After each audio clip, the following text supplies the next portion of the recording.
Dizem que o sexo se tornou um problema grave porque o assunto foi considerado tabu. Mas, nos últimos 20 anos, isso deixou de ser verdade. Se o silêncio fosse a causa do problema, discutir o assunto seria a solução. Mas não foi o que aconteceu. Penso que o que acontece é o contrário. Acredito que a humanidade o tenha abafado originalmente porque ele já tinha se tornado um problema. Os modernos estão sempre falando que o sexo não é algo de que se deva ter vergonha. E eles podem estar querendo dizer duas coisas. Não há motivos para se envergonhar do fato de que a humanidade se reproduz dessa forma, nem do fato de que isso proporciona prazer. Se eles querem dizer isso, estão certos. É isso mesmo que o cristianismo diz. O problema não é o ato em si, nem o prazer. Os velhos mestres cristãos diziam que, se o homem nunca tivesse caído, o prazer sexual não seria menor do que é agora. Na verdade, seria maior.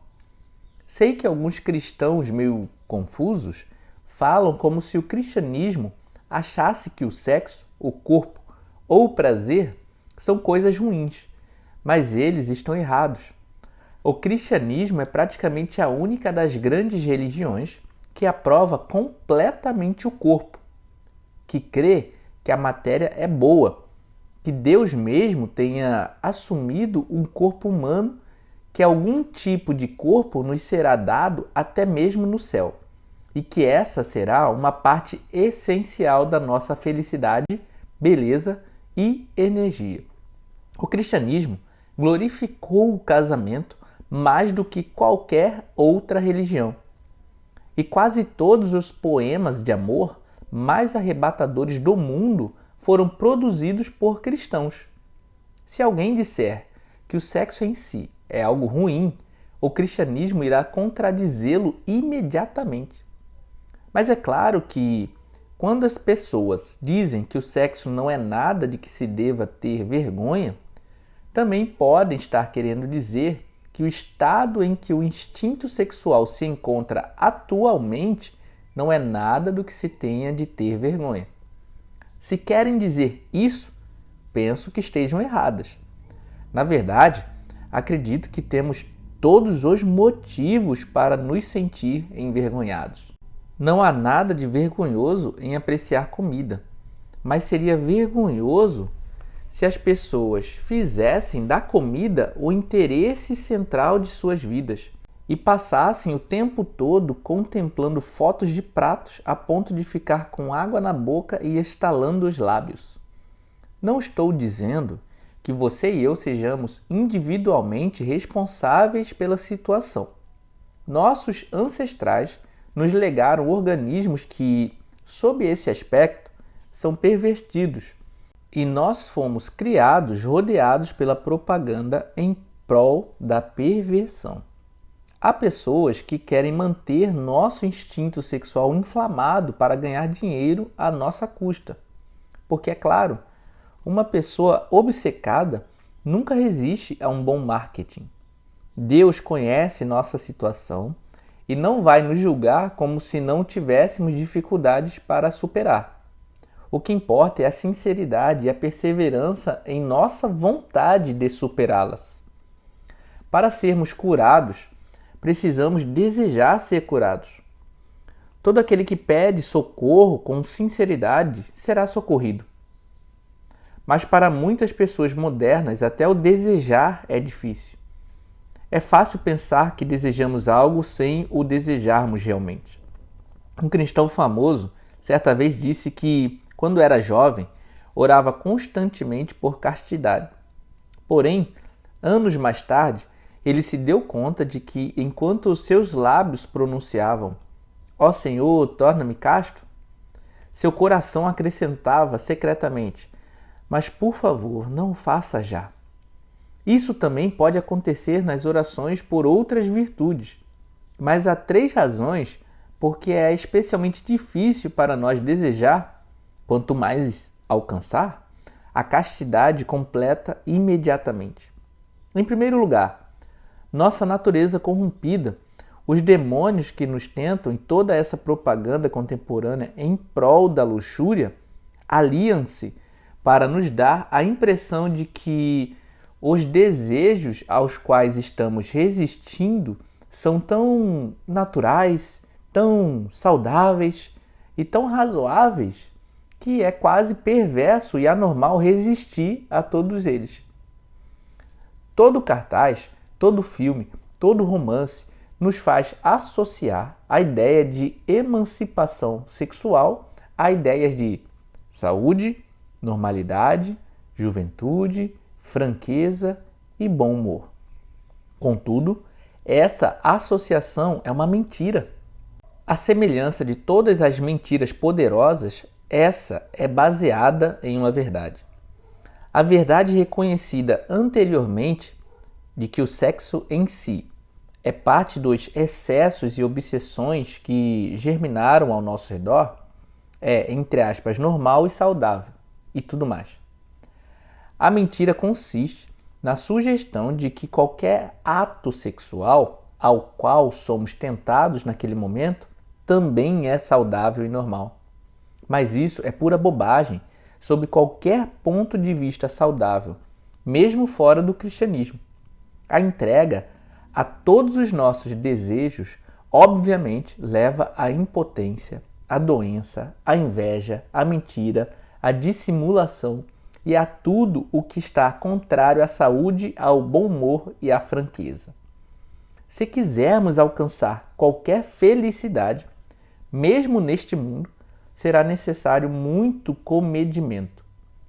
Assim sendo, a alegação de que todo e qualquer desejo é saudável e razoável, se for forte o bastante, não tem nenhum valor.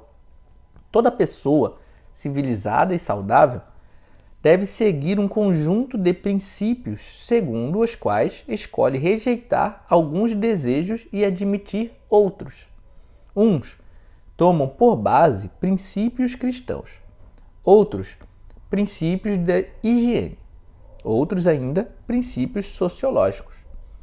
O conflito real não é o que se dá entre o cristianismo e a natureza, mas entre os princípios cristãos e os outros princípios de controle da natureza. Pois a natureza, no sentido do desejo natural, precisa ser controlada de qualquer maneira, a menos que você queira arruinar toda a sua vida. Os princípios cristãos são, admitidamente, mais rígidos do que os demais. Mas pensemos então que você obterá um auxílio para lhes obedecer que não obterá ao obedecer aos demais. Em segundo lugar, muitas pessoas são dissuadidas de experimentar seriamente a castidade cristã porque pensam, antes mesmo de tentar, que ela é impossível de ser mantida. Quando uma coisa precisa ser experimentada, nunca se deve pensar se ela é possível ou impossível. Diante de uma questão optativa em uma prova, avaliamos se vamos conseguir realizá-la ou não. Diante de uma questão obrigatória, temos de dar o melhor de nós. Você poderá conquistar alguns pontos por uma resposta incompleta, mas certamente não vai ganhar nada se deixar a questão em branco. As pessoas muito frequentemente fazem o que parecia impossível antes de experimentarem. É maravilhoso ver o que se é capaz de fazer quando se é obrigado.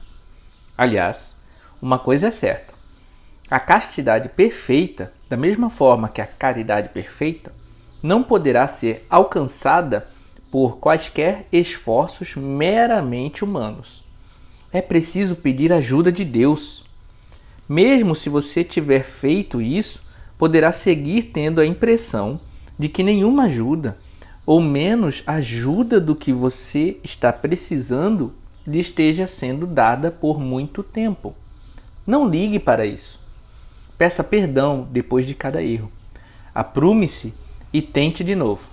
Muitas vezes, a primeira ajuda de Deus não vem na forma da própria virtude, mas da força para continuar tentando, pois, por mais importante que a própria castidade, ou coragem, veracidade ou qualquer outra virtude possa ser, esse processo de treinamento de hábitos da alma é ainda mais importante.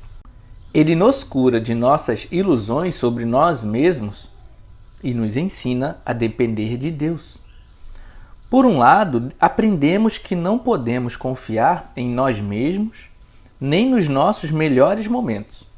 E por outro, que não precisamos nos desesperar mesmo nos piores, pois nossas falhas são perdoadas.